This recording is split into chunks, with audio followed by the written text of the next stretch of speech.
David, you talk a lot about powerful questions. Can you describe what that actually is, please? Well, the interesting thing about a powerful question is that it's only powerful because it has impact. And the same question could be of marginal value in one situation, but enormous value in another one. So it's actually the context that makes a question powerful. But we have been looking at it to try and understand, to research, what is it that actually drives the power within a powerful question? Are there generic things that we can put in place? And so, a powerful question would be something like, from an ethics point of view, for example, how would you explain this to your children or to your parents?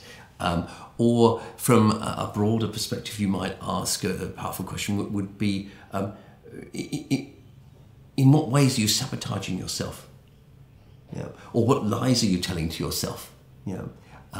What do you see? Or what do you see but are trying not to see? Or the other way around, what are you trying not to see that you really do see?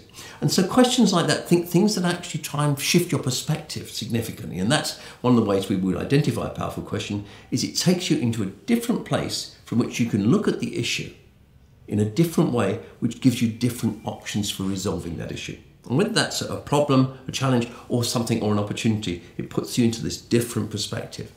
And so in our analyses of hundreds and hundreds of powerful questions and the way that they've been asked, we've found that you can categorize them with a nice little acronym. And the acronym is PRAIRIE. And the P in PRAIRIE stands that it's personal. It relates to you. And it might be a generic question, but you feel it in your heart, that feel that it's actually targeted right at you. And the first R is that it's resonant.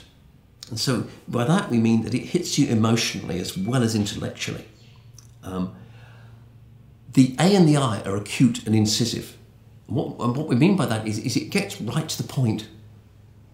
And then the second R is reverberating. And what we mean by that is it keeps coming back to haunt you. A couple of examples around that. I was working with somebody, did some brief coaching with her and brief mentoring, and I asked her about a work-life balance issue that she had. How do you reward yourself? That's a simple question. But she came back to me about a few weeks later. We met in the corridor in her company, and she said, that question you asked me, I've been asking myself that question several times a day, but I haven't quite answered it yet, but I'm working on it. And then after a few months, she actually changed her whole career. When she did finally realise what it was, how she needed to reward herself, and that the job that she had wasn't actually giving her the rewards that she needed. I even had somebody earlier this year send me an email saying, you won't remember me, but you asked me some really interesting questions 15 years ago. And I've been working on those ever since. And 2 years ago, I finally managed to answer them. And he also changed his career as a result of that. I don't know what the questions were. I don't remember the person. But the fact that these questions really, they drive you. You can't actually answer them straight away. And then the next one, the next I, is innocent. A really powerful question doesn't have the agenda of the person asking it. It's free from influence by them. It is solely for the benefit of the person who's being asked. And the final E is explicit. So it's very simply expressed. And so what we've been getting people to do is to build their portfolio of powerful questions, and then to look at, can I improve them? Could I make them sharper if I use these different aspects of PRAIRIE? And to a large extent, people find that they can. You can actually often take a question that's not quite properly formed, but if you think about it in those terms, in terms of personal, resonant, acute and incisive, reverberant, innocent and explicit, you can change the nature of that question to make it just that bit more effective.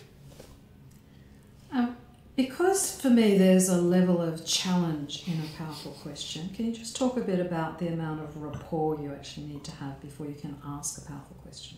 Well, you can ask powerful questions right from the start if you phrase them rightly. And so one of the things sometimes we change a question into a request. So you can really challenge people quite heavily if you say to them, help me to understand the assumptions that you were working on here. Or help me to understand what values you were applying here. So that it's a much softer way of asking the tough question. I'm minded too of the fact that a lot of the coaching textbooks tell us you can't use the word why. You should never use why. Well, that's nonsense. I mean, Peter Senge's got 5 whys that he uses to drill down into issues. The reality is that you use why very selectively, very carefully, but you use why when you really do want to challenge somebody. And you might say to them, why is this important to you now? Now, you could say what makes it important to you now, but sometimes the use of the word why just sharpens the question up.